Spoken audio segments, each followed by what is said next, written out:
Shalom Jemaat Tuhan, kita kembali belajar firman Tuhan dalam rangkaian khotbah di bukit bagian keempat. Dan subtopik kita adalah pandangan firman Tuhan tentang seks. Matius 5 ayat 27-28. Mari kita berdoa. Mohon Roh Kudus urapi hambamu, mensensor tutur kata dan sikap hambamu, dan berkati setiap kami yang menonton dan mendengarkannya, supaya kami dibimbing, diarahkan, dikuatkan, diteguhkan, dan dikoreksi oleh firman. Berfirmanlah kepada kami lewat lidah hambamu, dalam nama Tuhan Yesus. Amin. Mari kita membaca dalam Matius 5 ayat 27-28 yang saya ambil dari terjemahan sehari-hari. Dikatakan, kalian tahu bahwa ada ajaran seperti ini. Jangan berzina. Tetapi sekarang aku, kata Tuhan Yesus, berkata kepadamu, barang siapa memandang seorang wanita dengan nafsu birahi, maksudnya bukan istrinya ya, memandang seorang wanita lain bukan istrinya, dengan nafsu birahi, orang itu sudah berzina dengan wanita itu di dalam hatinya. So sekalian, sebelum saya mensurvei dari Matius 5 ini, saya ingin mengutip hasil survei beberapa tahun yang lalu dari satu badan survei yang bernama Sinovac Research tentang perilaku remaja di 4 kota besar, Jakarta, Bandung, Surabaya, dan Medan.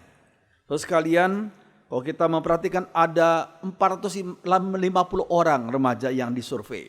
Ya, kalau mereka ditanya, dari mana mereka mendapatkan pengetahuan seks? Mereka dapatkan dari kawan, ternyata besar, paling besar yaitu 65%.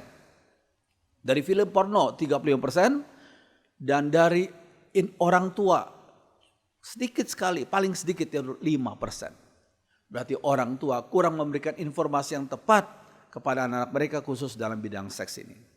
Terus sekalian, kalau kita melihat selanjutnya, 44% responden mengaku sudah lakukan hubungan seks pada usia 16-18 tahun. Saudara bisa bayangkan. 44%. Dan 16-18 tahun mereka sudah lakukan hubungan itu. Ya. Kemudian 16% mengalaminya bahkan lebih muda lagi pada usia 13-15 tahun. 16%. 40% melakukannya di rumah ketika rumah kosong, ketika orang tua pergi. Ya, mereka melakukan di rumah. 26% di kos, mungkin di luar kota, dan 26% di hotel. So sekalian, lalu ada pertanyaan berikut ya. 37% responden pria mengaku merencanakan hubungan tersebut. Jadi mereka sudah punya rencana. Dengan berbagai macam cara mereka mau menggenapi rencana itu. Dan dikatakan lagi 39% responden perempuan mengaku dibujuk pasangannya. Ya, yang aktif laki-laki, tapi perempuan kena bujuk dan jatuh dalam dosa. Bagaimana perasaan mereka setelah melakukan hal itu? 47% responden perempuan, bukan responden pria ya. 47% responden perempuan merasa menyesal karena takut hamil, berdosa, hilang keperawanan, dan takut ketahuan orang tua mereka. So sekarang ini adalah hasil survei beberapa tahun yang lalu, dan ini satu hal yang menjadi warning, peringatan, dan satu hal yang menyedihkan. Dari harusnya bagi kita para orang tua terhadap remaja-remaja kita. So sekalian, Tuhan Yesus berkata, kalian tahu bahwa ada ajaran ya, jangan kamu berzina, tapi Yesus berkata, sekarang aku berkata kepadamu, barang siapa memandang seorang wanita dengan nafsu birahi, orang itu sudah berzina dengan wanita itu di dalam hatinya. So sekalian, makna hurufiah ayat ini adalah pria yang berzina di hadapan Tuhan itu adalah ia yang melihat seorang perempuan yang bukan istrinya. Ya, beberapa waktu belakangan ini ada satu berita yang sungguh menyedihkan. Seorang ayah menyetubuhi anak kandung perempuannya, anak kandung ya, gadisnya. Sekian tahun, bayangkan. Sekalian, ini suatu hal yang sungguh menyedihkan, ya.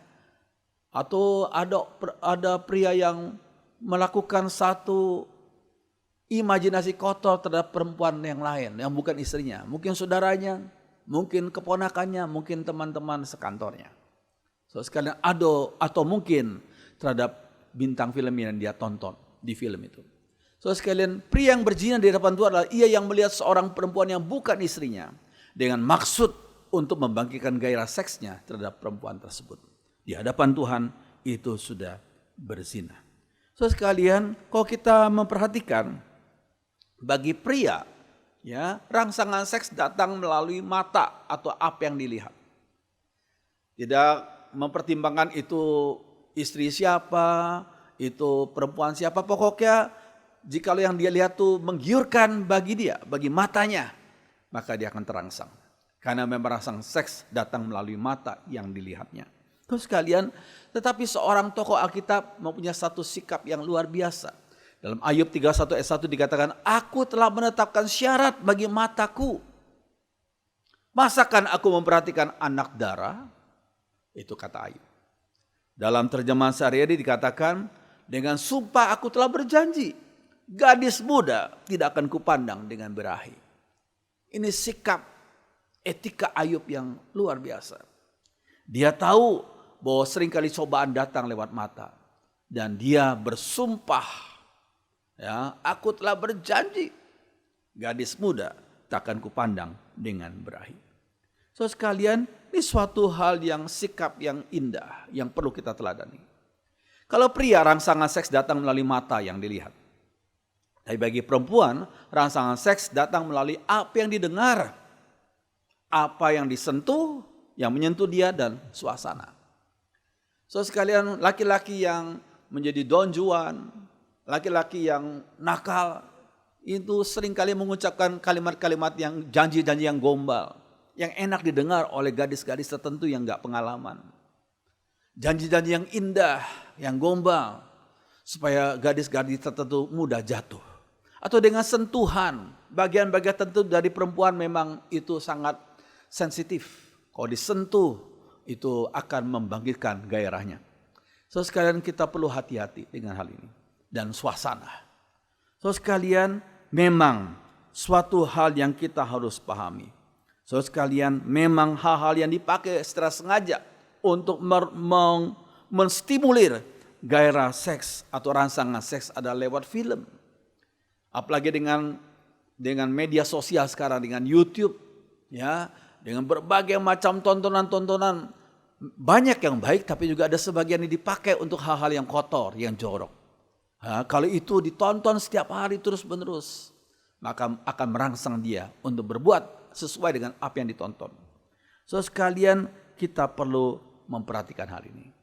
Lalu kemudian kita mau belajar tentang satu hal, yaitu imajinasi.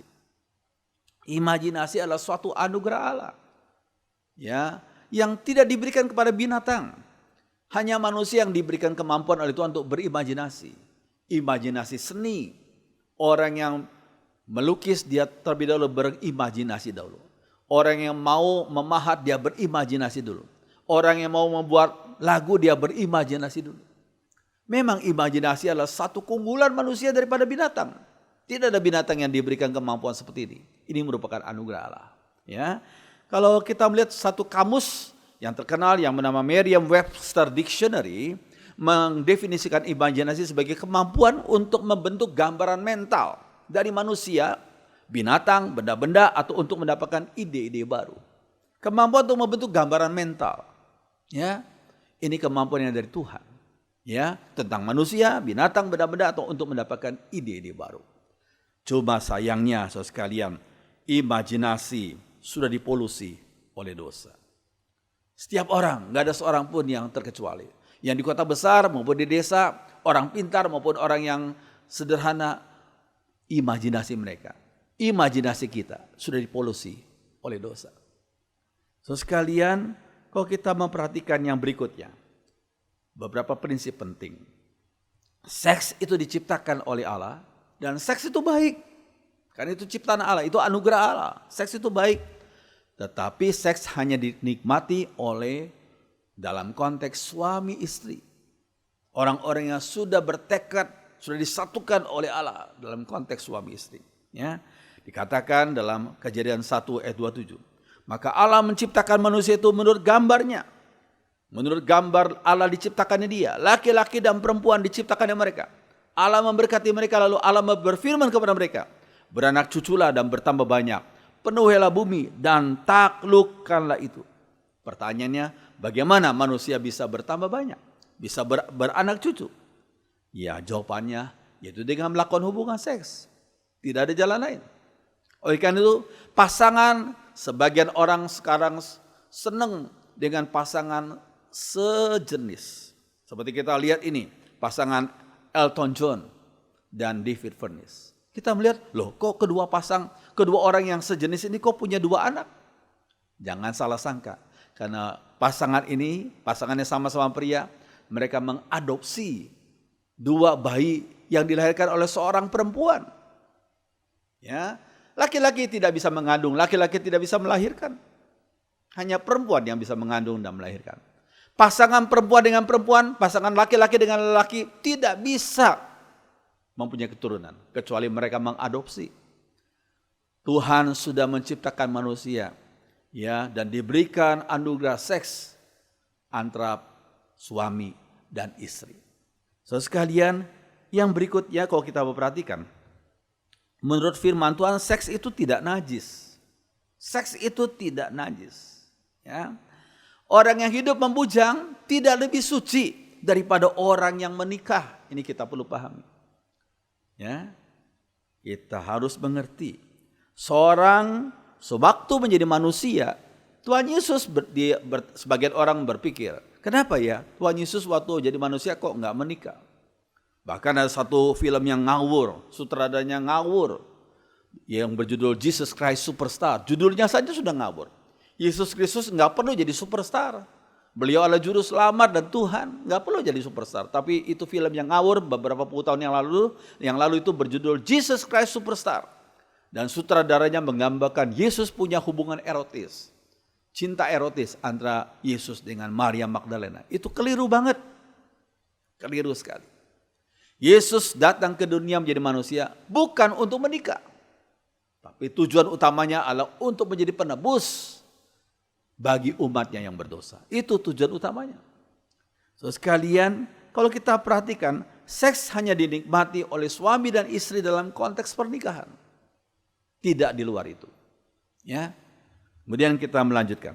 Hidup membujang perlu karunia khusus. Orang yang bertekad hidup membujang, ingat hal ini penting. Penting sekali. Perlu karunia khusus dari Tuhan untuk engkau bisa tahan hidup membujang.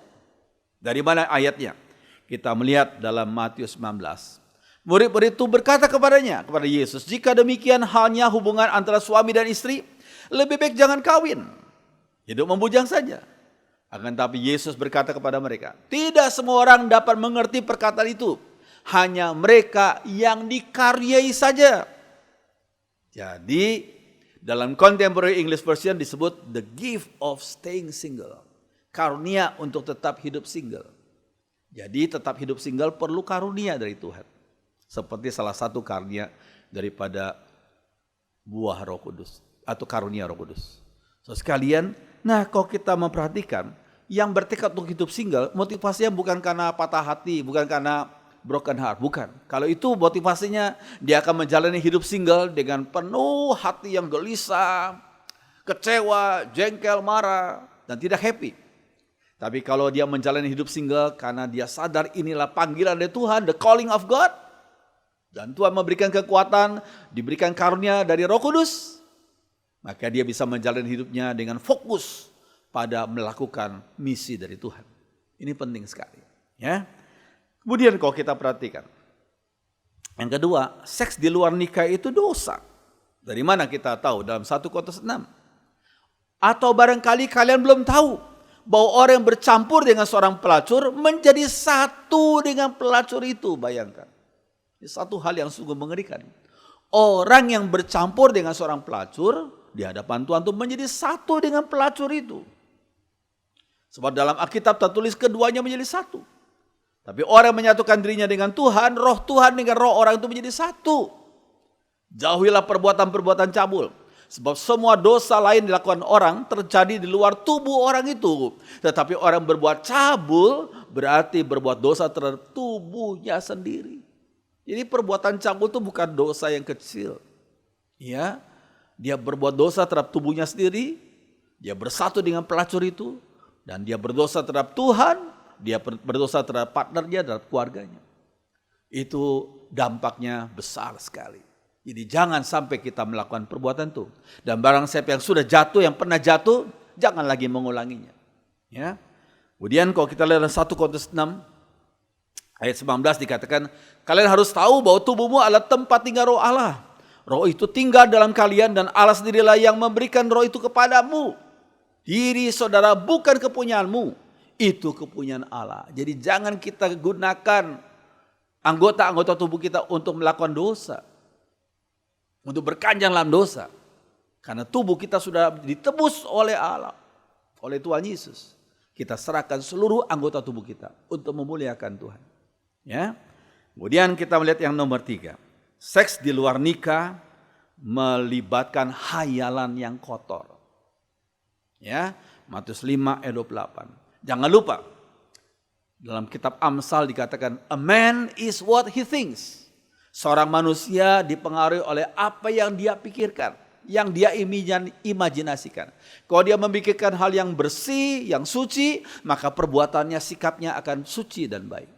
Tapi jikalau dia berpikir, berimajinasi yang kotor, maka akan mempengaruhi perbuatannya yang kotor juga. A man is what he thinks. Amsal 23 ayat 7.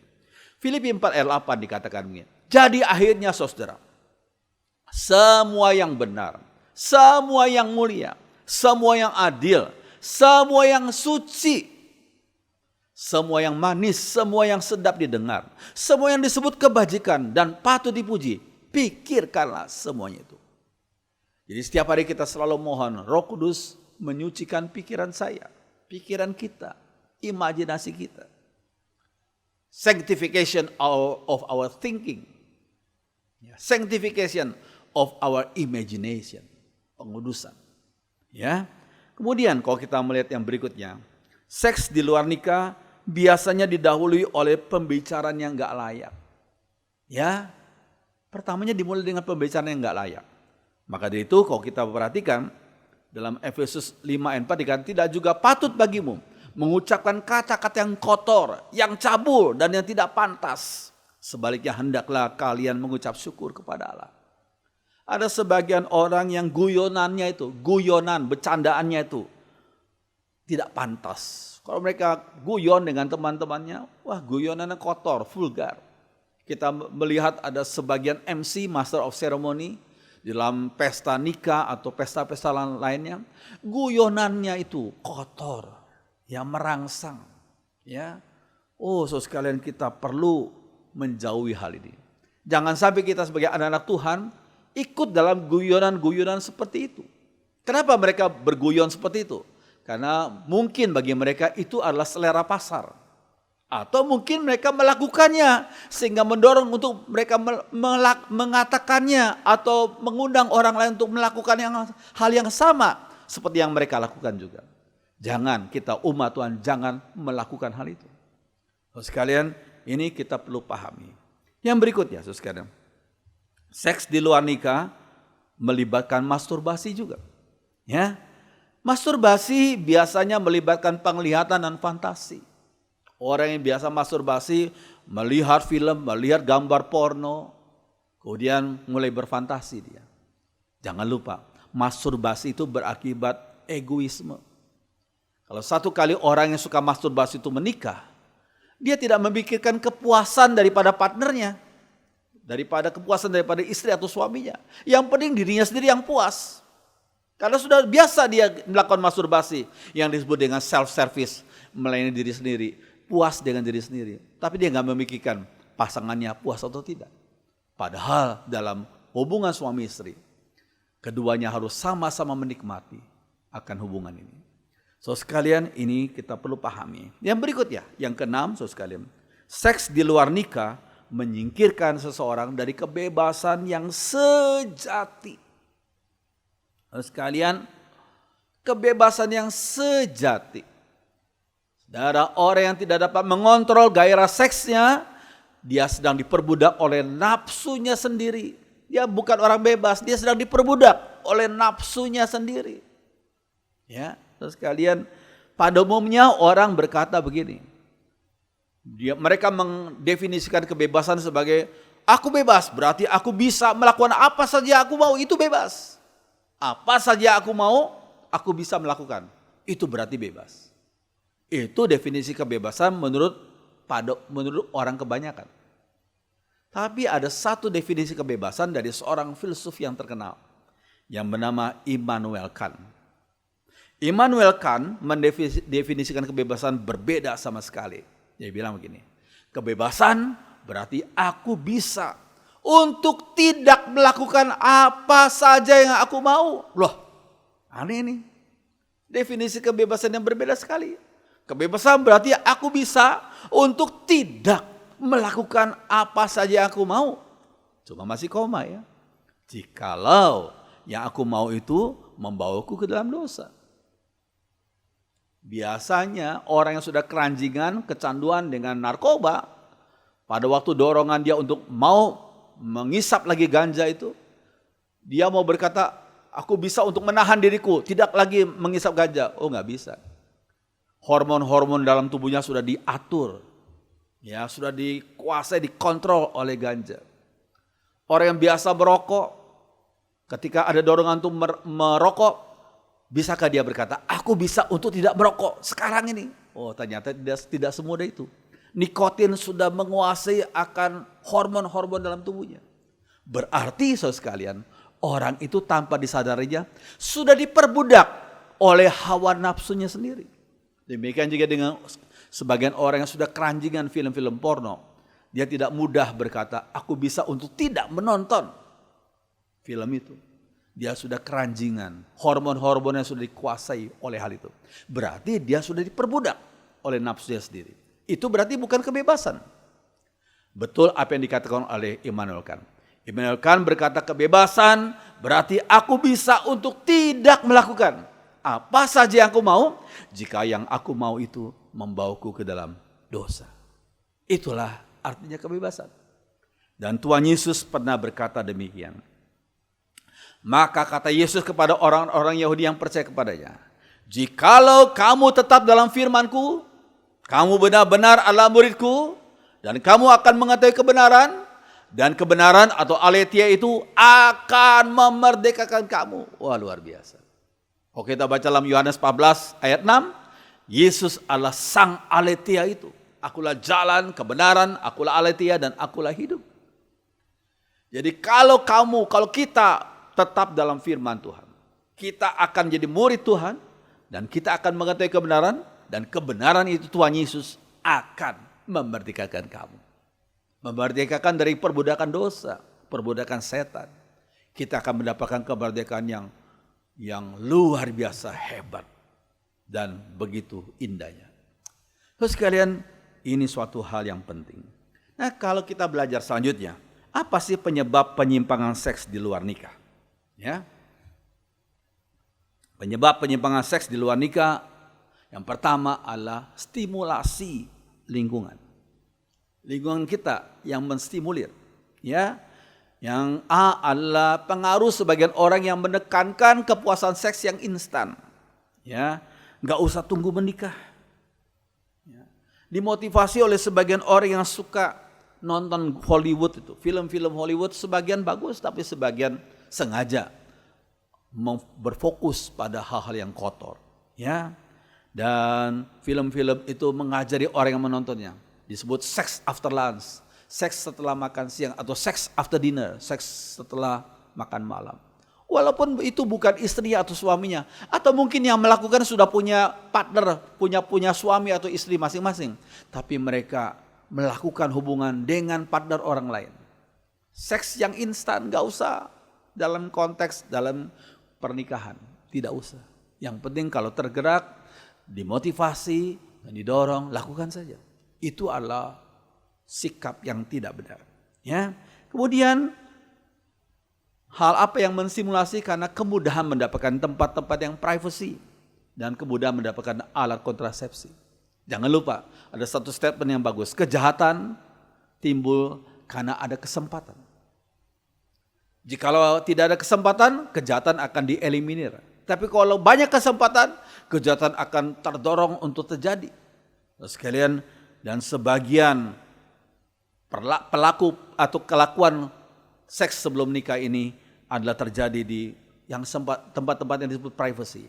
Entah itu mobil pribadi, entah itu motel atau hotel, atau rumah yang sedang kosong, orang tua yang sibuk bekerja atau berbisnis di luar kota, atau tempat kos yang bercampur laki-laki dan perempuan. Ya, saudara sekalian, ini adalah hal-hal yang privacy tapi disalahgunakan. Dan alat kontrasepsi yang begitu mudah dibeli sehingga disalahgunakan. Saudara sekalian, kemudian yang berikutnya, ya, stimulasi lingkungan. Karena perubahan konsep nilai dalam masyarakat. Orang zaman dulu kalau disebut seks sebelum nikah atau hamil sebelum nikah, aduh, tabu sekali. Tapi sebagian orang sekarang mulai berubah konsep nilainya. Ya, terus sekalian ada sebagian orang yang malah bangga dan malah berkata, udah umur 17-18 kau belum melakukan hubungan seks, berarti engkau banci. Engkau ketinggalan zaman. Terjadi di sebagian kebudayaan di barat, anak laki-laki umur 18 belum melakukan hubungan seks dianggap banci, ketinggalan zaman. Anak perempuan yang umur 17 belum melakukan hubungan seks dianggap ketinggalan zaman.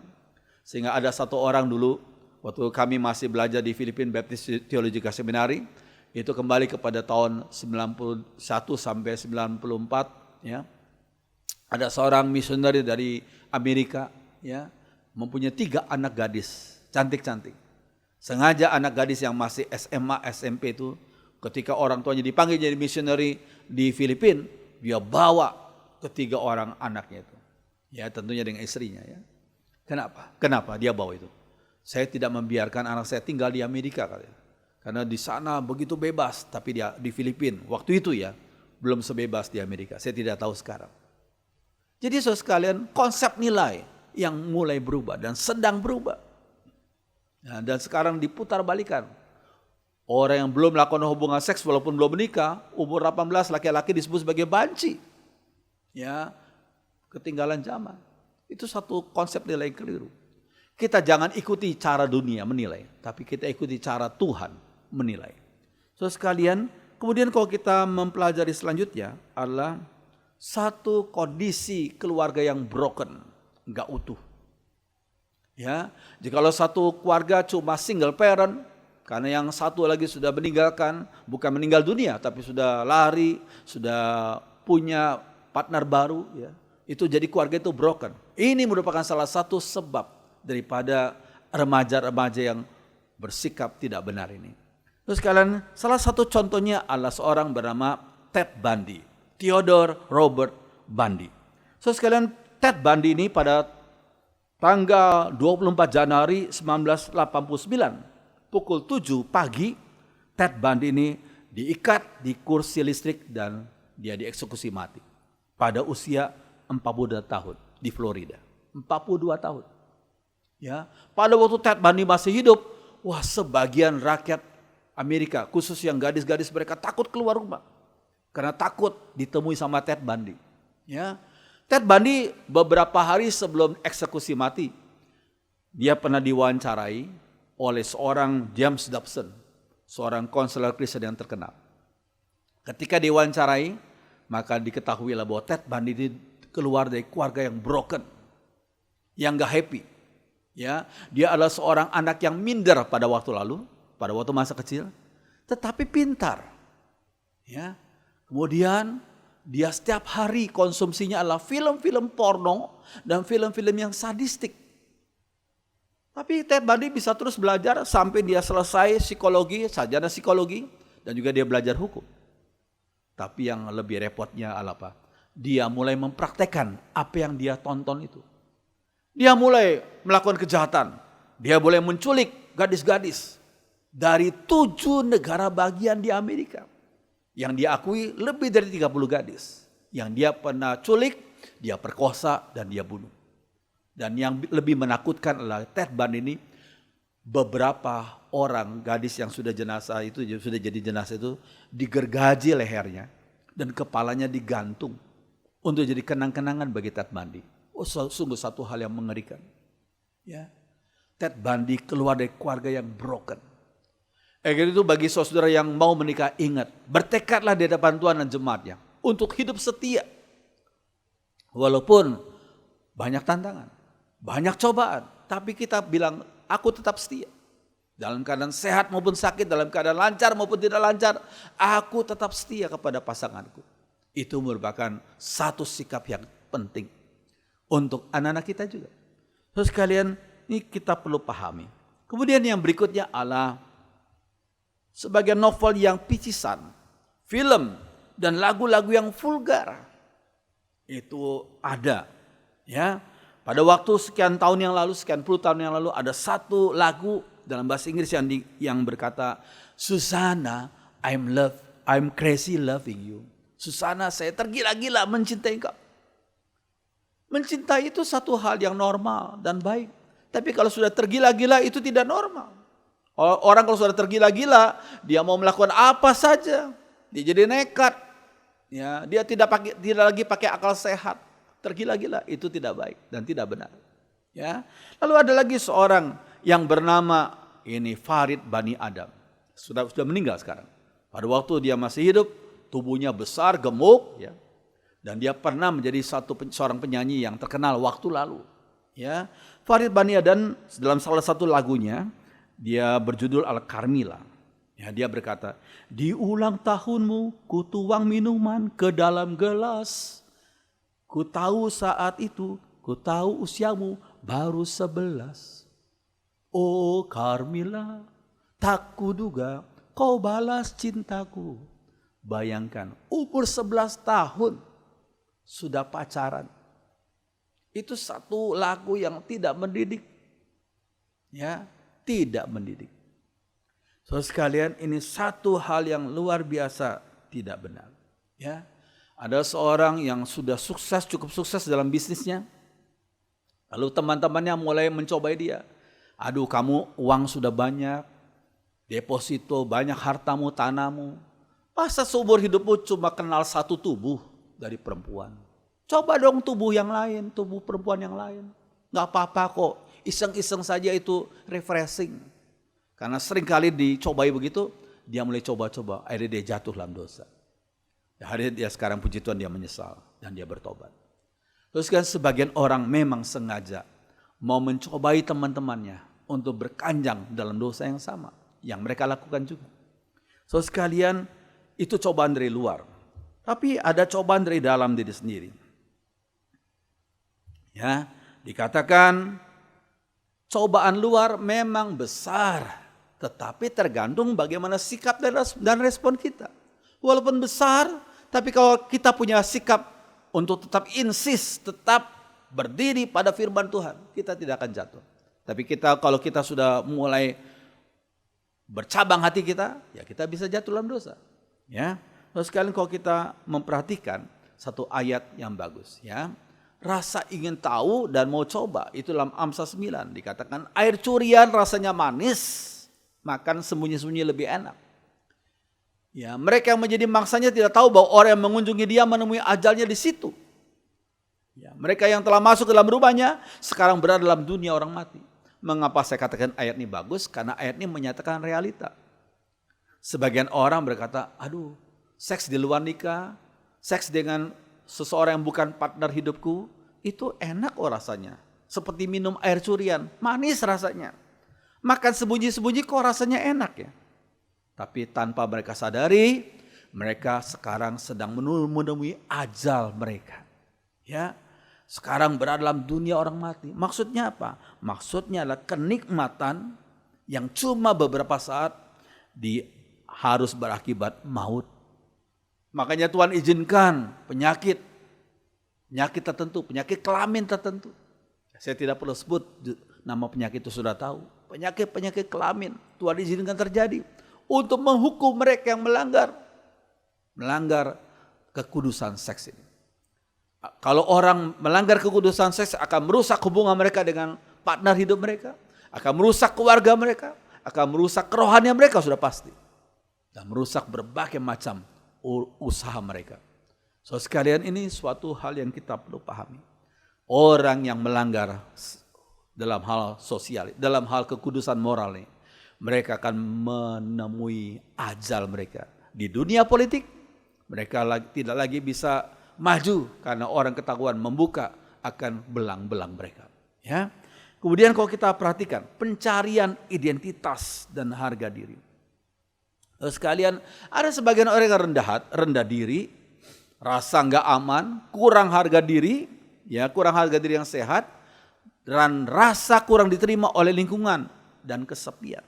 Terus sekalian, ada gadis-gadis tertentu yang karena kurang kasih sayang orang tua, dan ada seorang pria yang pintar, yang lihai, akhirnya coba memberikan perhatian. Wah, gadis itu senang sekali.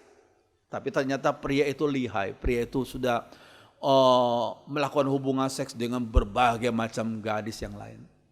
Akhirnya pada waktunya si pria itu meminta hubungan. Oh, si gadis itu berkata, jangan, kita belum nikah. Wah, kalau kau nggak mau ya aku tinggalkan kau. Waduh, si gadis yang kurang kasih sayang itu berkata, oh jangan tinggalkanku please. Dia begging, ya kok gitu lakukan hubungan. Akhirnya dia lakukan hubungan. Dia menyesal tapi dia tidak mau ditinggal. Ya, dia merasa harga dirinya berarti jika dia bersama dengan laki-laki yang nakal itu. Ingat saudara sekalian, sesuatu yang diobral itu tidak dihargai. Kalau setiap gadis punya martabat, punya harga diri, ya punya martabat yang sehat, laki-laki akan menghargai gadis-gadis itu. Ya, sekali ini penting sekali. Ya, kita perlu pahami. Kita harus punya harga diri yang sehat. Jangan lupa, walaupun engkau tidak atau kurang dapat kasih sayang dari orang tua, tapi orang tuamu, Bapa di surga, mengasihi engkau, menerima engkau apa adanya. Jangan engkau buang kesempatan untuk memuliakan Tuhan dengan perbuatan yang mendukacitakan hati Tuhan. Saudara sekalian, yang berikutnya, ada sebagian orang ya yang melarikan diri, berusaha memberontak dan mempermalukan orang tua. Saudara sekalian, ini kenapa demikian? Karena saudara sekalian, sebagian orang tuh mempunyai orang tua yang sukses, dihargai oleh banyak orang, tapi dia merasa orang tuanya kurang mengasihi dia. Sehingga dia mau mempermalukan orang tuanya dengan cara melakukan hal yang tidak benar ini. Dengan aku jatuh ke dalam dosa, aku melanggar moral, aku bisa mempermalukan orang tuaku. Wah, ini keliru banget ya. Ya, pertama orang tua bisa mempermalukan orang tuanya. Tapi jangan lupa, perbuatan yang tidak benar itu akan menghantam, yang lebih besar adalah menghantam dirinya sendiri. Jadi sekali lagi, jangan kita melakukan hal-hal seperti itu. Ya, sekalian, seks memang memberikan semacam ekstasi. Orang yang melakukan hubungan seks itu seperti minum pil ekstasi, seperti merasakan surga untuk sementara di dunia ini. Tapi setelah turun lagi, mereka akan merasakan neraka. Mereka akan merasakan ditolak, dipermalukan. Jadi sekali lagi, jangan kita ingin merasakan surga untuk sementara, tapi setelah itu kita akan merasakan suasana neraka dalam hidup kita di dunia ini. Ya. Kemudian kalau kita perhatikan, ada kebiasaan yang merusak. Ya. Dikatakan oleh firman Tuhan, janganlah kamu sesat. Pergaulan yang buruk merusakkan kebiasaan yang baik. Pergaulan yang buruk merusakkan kebiasaan yang baik. Tidak sembarang orang kita izinkan masuk ke kamar kita, bukan? Itu adalah privacy. Tidak sembarang orang bisa duduk di atas ranjang kita di kamar kita. Tetapi sadarkah kita, gadget kita bisa duduk di atas ranjang kita, di atas bantal kita. Jadi gadget itu adalah salah satu bentuk pergaulan. Pergaulan yang begitu erat. Ya, tapi kalau kita menonton film-film yang gak berkenan, itu firman Tuhan katakan pergaulan yang buruk merusakkan kebiasaan yang baik. So sekalian, jangan kita dikotori oleh hal-hal ini. Kemudian ada pengaruh obat, ya, tontonan, ya, pengaruh obat. Obat yang disebut obat kuat itu jangan lupa, itu bisa menyerang jantung. Orang yang terbiasa mengkonsumsi obat-obat kuat, jantungnya akan terserang. Ya, hati-hati ini. Kemudian pengaruh kuasa gelap. Orang yang bergaul dengan kuasa gelap itu biasanya mempengaruhi akan libidonya. Libidonya akan jadi nggak normal. Ya, jadi hiper gitu loh. Ya, karena dia bergaul dengan kuasa gelap. Ya, saudara sekalian. Lalu sekali lagi yang terakhir, bagaimana sikap kita umat Tuhan? Yang terakhir ini penting sekali. Tanamkanlah filter iman dalam diri kita masing-masing, dalam diri anak cucu kita. seperti gambar ini. Air yang kotor, yang penuh bakteri, difilter oleh filter itu. Hanya air hasil filter itu bisa diminum. Filter iman dalam hati kita penting sekali. Kita bisa memfilter tontonan kita. Apa yang layak ditonton. Kita bisa memfilter pergaulan kita. Ya, dengan siapa kita bergaul. Bisa memfilter akan cara bicara kita, cara bergaul kita. Itu merupakan filter iman. Yang selalu kita bawa kemana-mana dalam hati kita.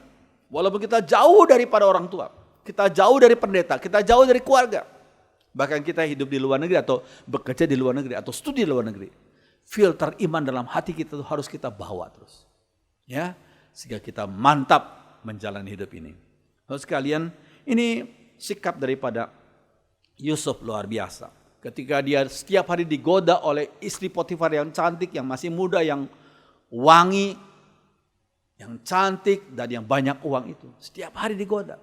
Pada satu kali mereka hanya berdua saja. Istri Potifar berkata, langsung dia peluk Yusuf.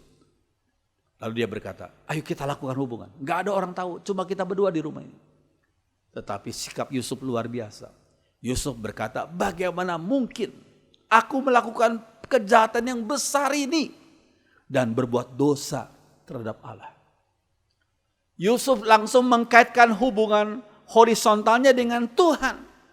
Kalau aku mengikuti kemauanmu, undanganmu, aku berbuat dosa kepada Allah. Ini menunjukkan bahwa ada filter iman dalam hatinya Yusuf. Walaupun orang lain gak tahu, tapi ada satu pribadi yang selalu lihat, Allah. Apalagi Roh Kudus dalam hati kita. Terus kalian ini penting sekali. Lalu sikap Yusuf selanjutnya apa? Dia lari, segera lari. Dia meninggalkan si penggoda tersebut sebelum dia jatuh ke dalam dosa. Jangan kita meladeni penggoda. Jangan kita layani penggoda. Tapi langsung lari, tinggalkan penggoda itu. Saudara sekalian, sikap yang bagus. Saudara sekalian, bagi generasi muda, ingat, pada satu kali kalian akan menjadi orang tua. Ya, kalian toh tidak terus muda, bukan? Kalian satu kali akan menjadi orang tua. Lalu teladan apakah yang kalian akan turunkan kepada generasi berikutnya? Engkau ada wibawa apa kalau engkau memberikan nasihat kepada anakmu, pada cucumu? Jaga kesucian. Pada engkau waktu lalu juga tidak jaga kesucian. Ada wibawa apa? Sekarang wibawa hanya didapat dari integritas kehidupan. Jikalau engkau sering menjaga kesucian, engkau dapat bisa berwibawa menasihati generasi muda. Ya, sekalian, dan sekali lagi, jangan karena kenikmatan beberapa saat dibayar dengan penyesalan seumur hidup. Saya minta saudara membaca yang ungu ini bagian terakhir. 1, 2, 3. Jangan karena kenikmatan beberapa saat dibayar dengan penyesalan seumur hidup. Biarlah kayaknya kita sekalian, yang tua maupun yang muda, menjaga diri untuk hidup dalam kesucian di hadapan Tuhan. Biarlah firman Tuhan menjadi berkat bagi kita semua. Mari jemaat Tuhan kita berdiri, kita nyanyikan satu lagu, Selidiki Aku.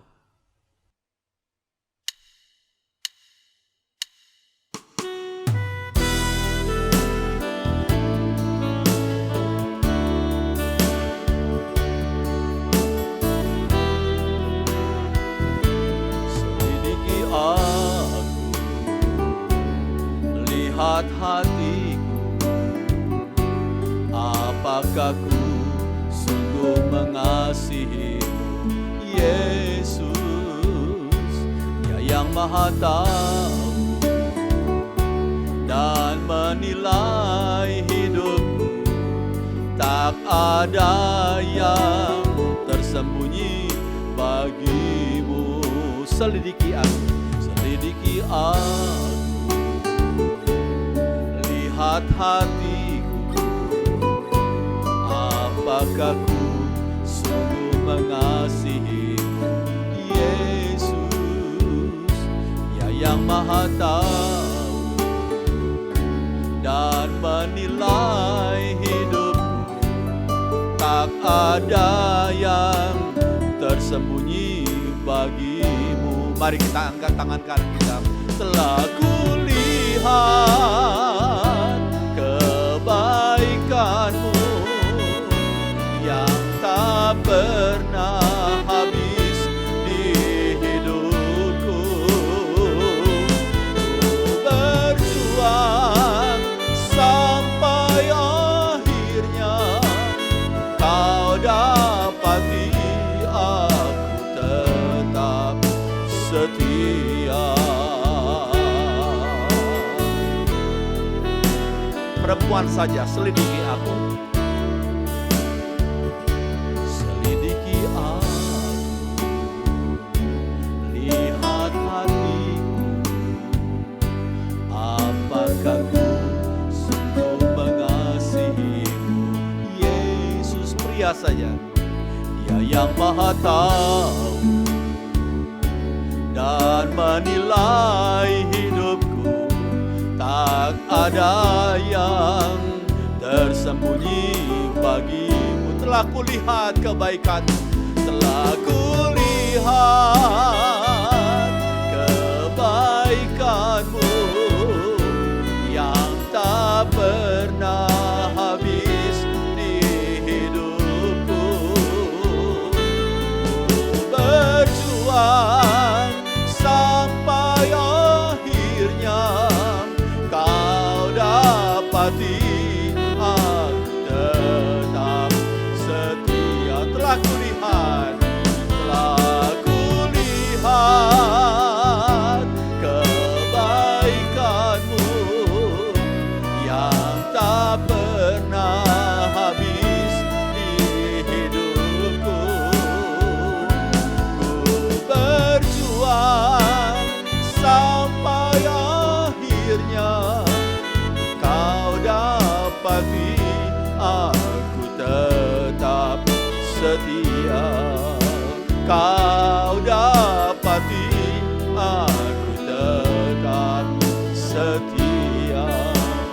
Kau dapati aku tetap setia.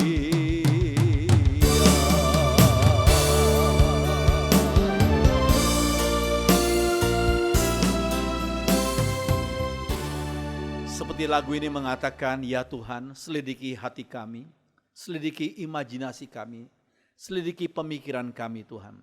Jikalau kami sering memikirkan, mengimajinasikan hal-hal yang tidak berkenan di hadapan Tuhan, mohon Roh Kudus menyucikan, membersihkan, mengarahkan pikiran kami, imajinasi kami, perkataan kami, guyonan kami ke arah yang benar sesuai dengan kehendak Tuhan. Roh Kudus, tolong kami, bimbing kami, orang-orang yang lemah ini, kuatkan kami Tuhan. Terima kasih, biarlah firman Tuhan termeterai dalam hati kami dan mampukan kami melaksanakannya. Dengarkan doa kami Tuhan, dalam nama Tuhan Yesus. Semua orang beriman mengatakan, amin. Silakan duduk.